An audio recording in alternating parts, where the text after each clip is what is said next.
Hola, mi nombre es Grace. A continuación vamos a estudiar brevemente la ventaja absoluta, la ventaja comparativa, la frontera de posibilidad de producción, un ejemplo de cada una. Te hablaré de la ventaja absoluta. Es una teoría propuesta por Adam Smith en 1776 en La riqueza de las naciones, quien dijo: interesa a todos emplear su industria siguiendo el camino que les proporciona más ventaja. Entonces, ¿qué es la ventaja absoluta? Es la capacidad de un país para producir determinado bien utilizando menos recursos que el resto de países. Entonces tenemos, en otras palabras, que la teoría de la ventaja absoluta defiende que los países deben especializarse en los bienes para cuya producción emplean menor cantidad de inversión que los demás países y exportar parte de estos para comprar los bienes que otro país produce como tal con un menor costo.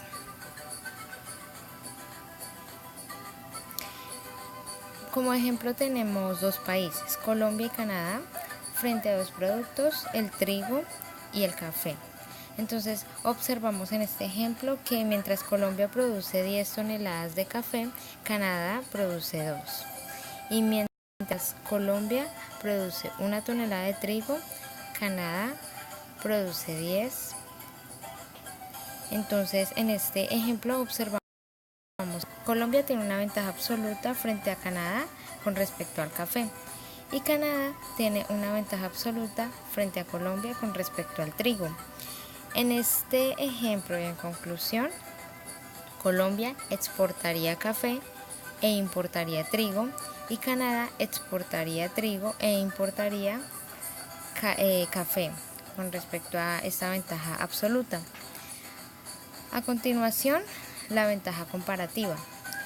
Esta teoría es una continuidad o una evolución a la teoría anteriormente propuesta por Adam Smith.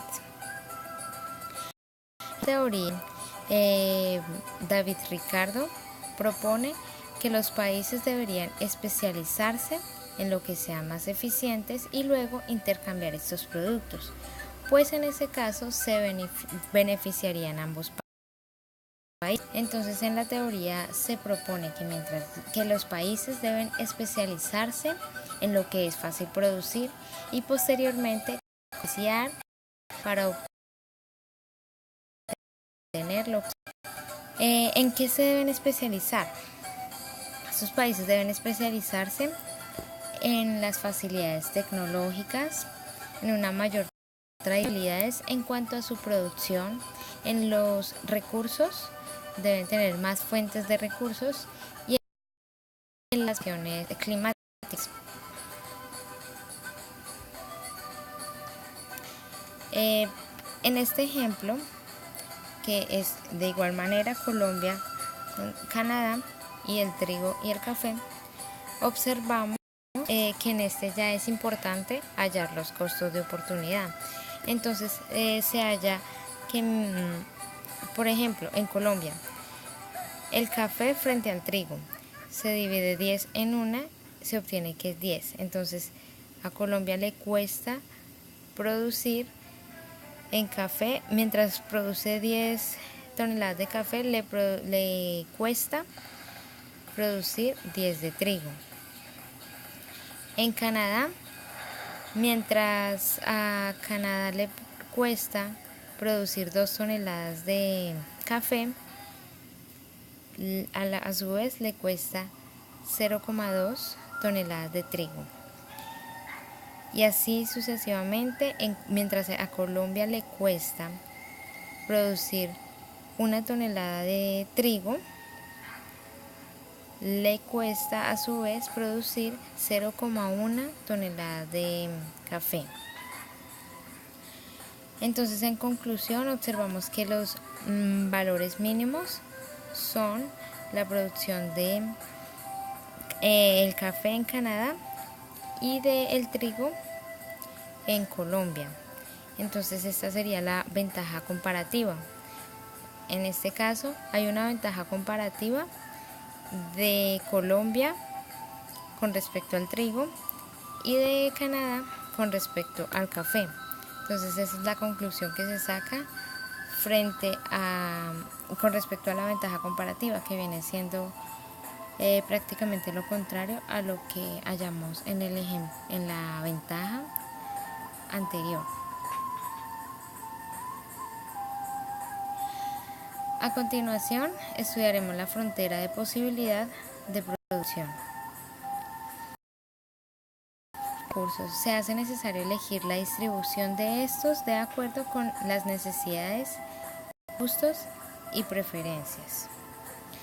Entonces tenemos que esta teoría refleja las cantidades máximas de bienes y servicios que es capaz de producir una economía en un determinado periodo a partir de unos factores de producción y unos conocimientos tecnológicos dados.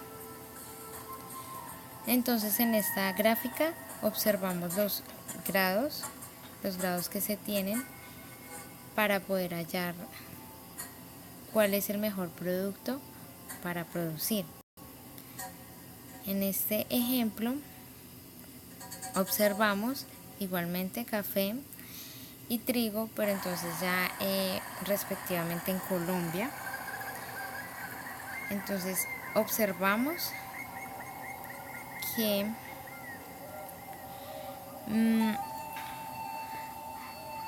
mientras en Colombia se hallan 200 toneladas de trigo, hay recursos tanto para 200 toneladas de trigo, pero entonces hay 0 para café. Si hay 50 recursos para 50 toneladas de café, entonces ya de trigo se tiene que solo hay para 150. Y así sucesivamente hasta llegar al punto de que si hay recursos para 200 toneladas de café, entonces de trigo no habría. En la gráfica observamos que el punto imposible nos indica que no se puede producir café si ya hay producción de trigo y si es de 200 toneladas. No hay los recursos para alcanzar ese nivel de producción.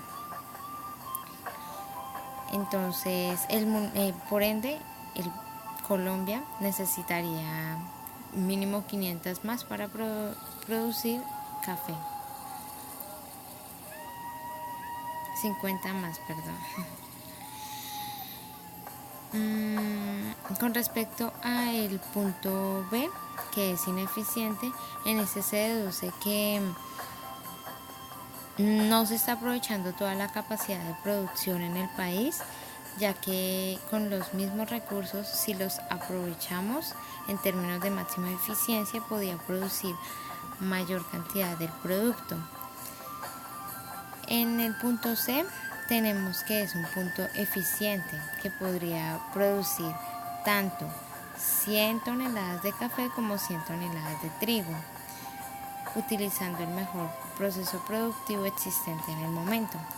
Y en el punto D, que es un punto para situarse en un nivel de producción que no es posible, que se debería incrementar los factores productivos a través de la investigación y conseguir desarrollar métodos productivos mucho más eficientes. Es decir, podría alcanzarse en el futuro si se consigue aumentar las bateas, los trabajadores y de pronto la tecnología. Muchas gracias.